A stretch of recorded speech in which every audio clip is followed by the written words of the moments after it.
Despite it being a cloudy, misty and miserable day, I thought, as I was out testing the Wingsland S6 drone anyway, I would check out the video camera and see how it performed.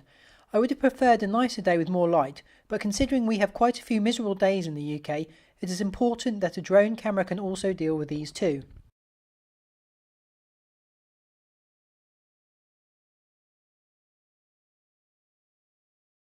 I would have liked to have gone somewhere a little more interesting to get some footage, but given it was only a test, I thought the local recreation field would be perfectly suitable. As long as I'm aware what the S6 camera can do and what it can't do, as well as its limitations, before I find some interesting stuff to shoot, that's what matters. Besides, I couldn't be bothered to jump in the car and go travelling.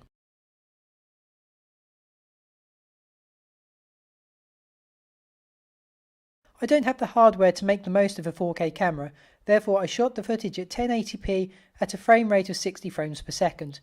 Other than choosing these two options, I let the camera decide how it wanted to work.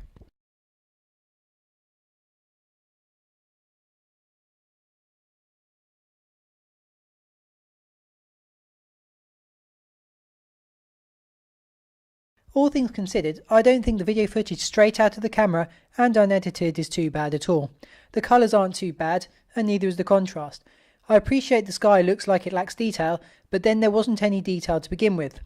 I'm going to have to wait for better weather conditions to see how the camera deals with the detail.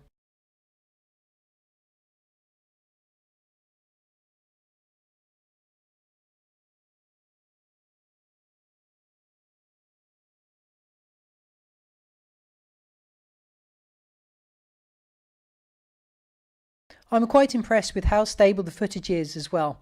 Okay, there is a bit of jerkiness, but some of this is down to user error, i.e. me not being smooth with the controls, and some of it is due to the wind gusts. I have to admit that it wasn't particularly windy, but there were a few sporadic gusts.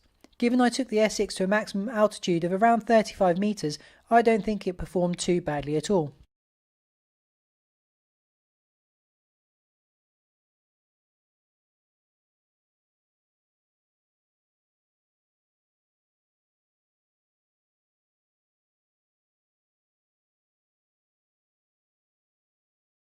Overall, I'm quite impressed with the video quality of the S6 drone, and it is better than I expected.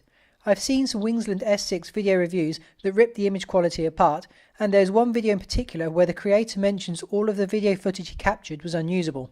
The funny thing is, he didn't show any of the footage he captured with the S6 drone and decided to focus on the poor battery life instead.